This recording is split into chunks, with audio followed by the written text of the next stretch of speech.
This recording explains how Geoparity works on EMC Atmos and the different ways to use this feature. Atmos provides two different Geoparity options.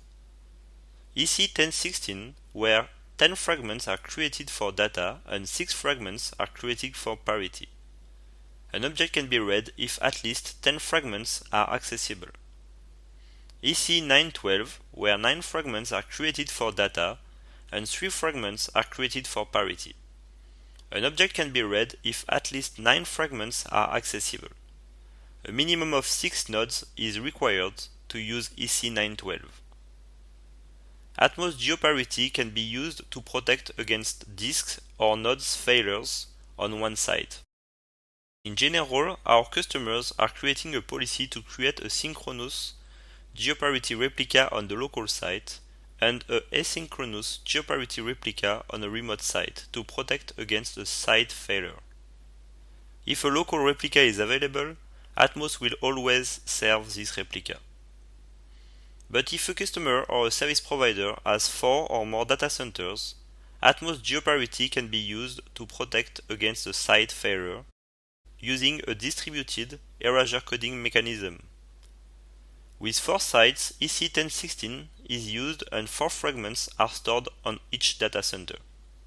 This protection provides a very high durability at a very low cost. An Atmos policy transition can also be used to combine the performance of a local write with the advantages of the Geoparity across 4 sites.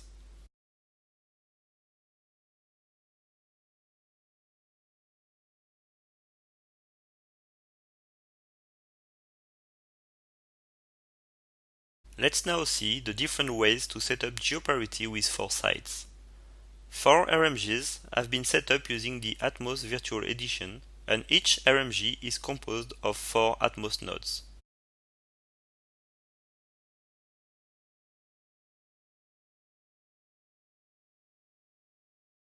Each node is connected to a private network which has been created for each RMG and to an external network called internal port group.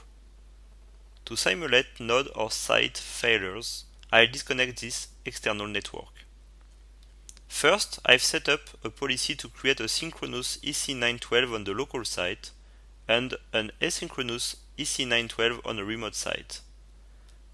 Then I apply this policy to my subtenant. I upload a document to Atmos using Atmos Fox.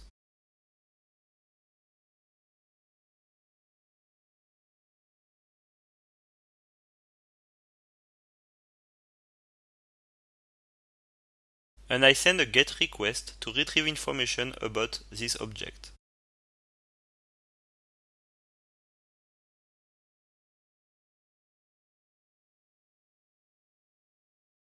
I can see that one synchronous replica has been created on site 1 and one asynchronous replica has been created on site 4.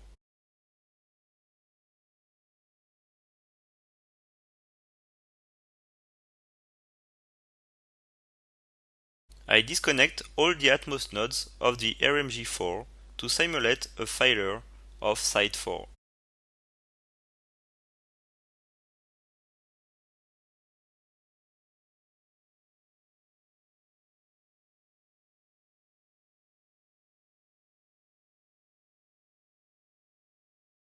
As you can see, I can still get the object.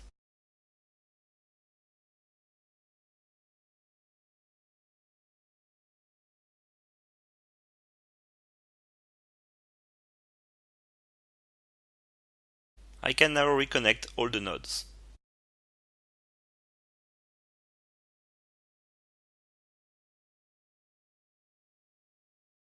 After that, I've set up a new policy to create a single synchronous EC 1016, but this time I select any for the location, which means that Atmos will store the fragments on all the available nodes. Then I apply this new policy to my subtenant. I delete the object on Atmos and upload the document again.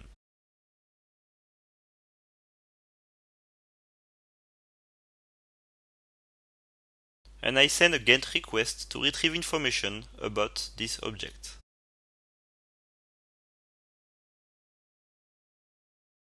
I can see that only one synchronous replica has been created.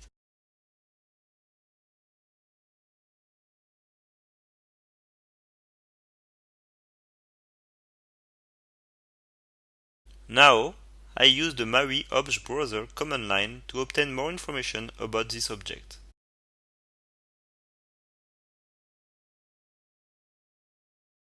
It provides details about each fragment created, and I can check that one fragment has been stored on each Atmos node.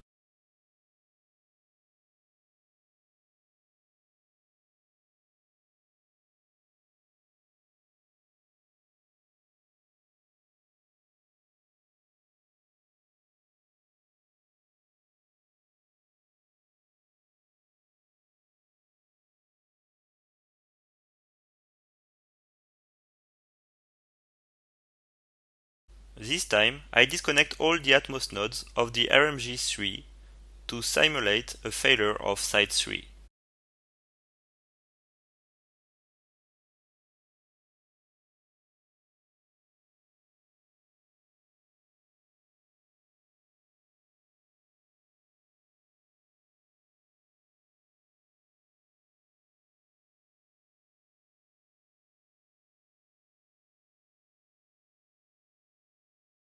Again, you see that I can get the object.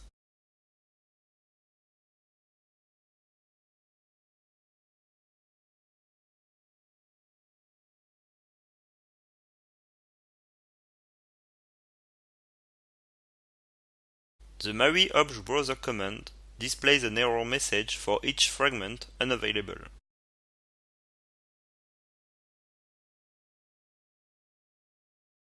I create a new version of the document and I override the existing object to check that I can update an existing object as well.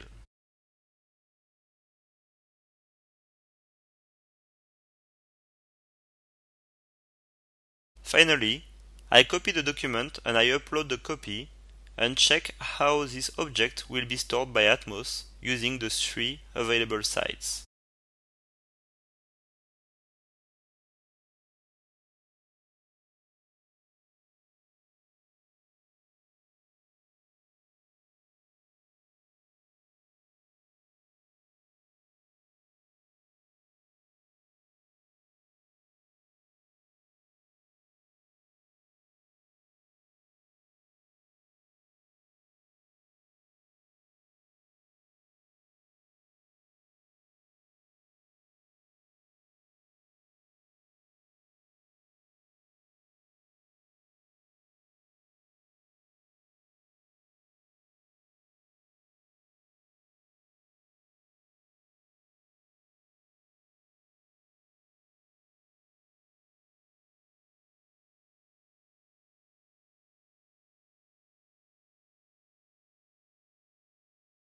Between 5 and 6 fragments have been stored on each node, which means that the object created during the site failure will also be able to tolerate a failure of any site. To verify that, I reconnect all the nodes of RMG3 and I disconnect all the nodes of the RMG2 to simulate a failure of site 2.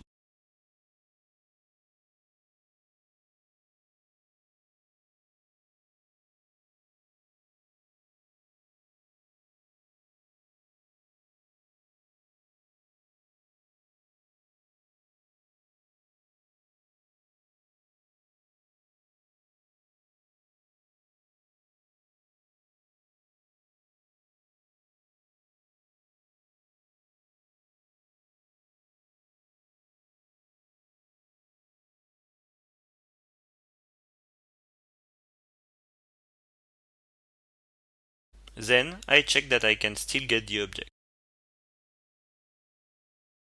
I can now reconnect all the nodes.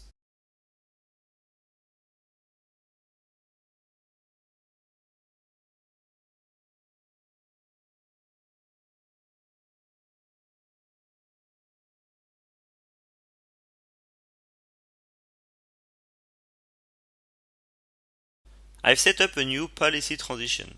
The source policy creates two EC912 on two different sites, and the target policy creates a single synchronous EC1016 across the four sites. The object created more than 1 minute ago will transition to the new policy. In production, we would generally transition after several days or months. Also be aware that all transitions occur every day at midnight. I can now apply that policy transition to my subtenant.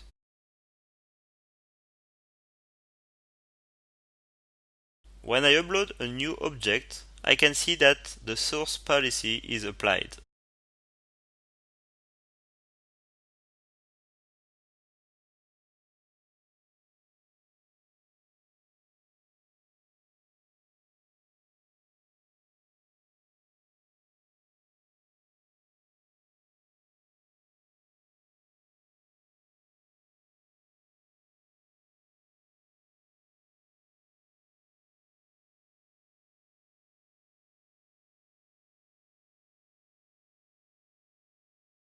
The Mari Obj browser output provides more information about the transition applied to an object.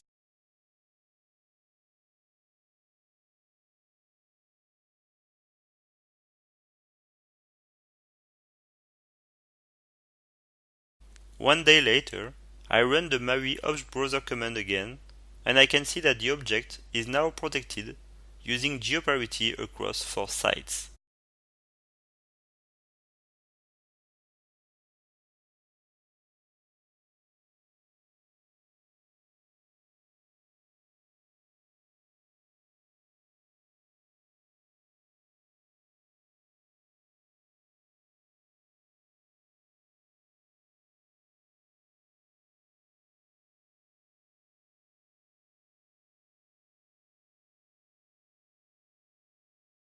You can suspend a policy transition.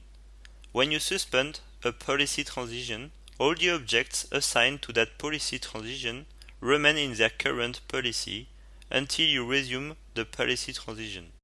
When you resume the policy transition, Atmos evaluates all the transitions that should have occurred during the time it was suspended. This is particularly useful in case of site failure if you want to avoid transitions to occur until all the sites are available.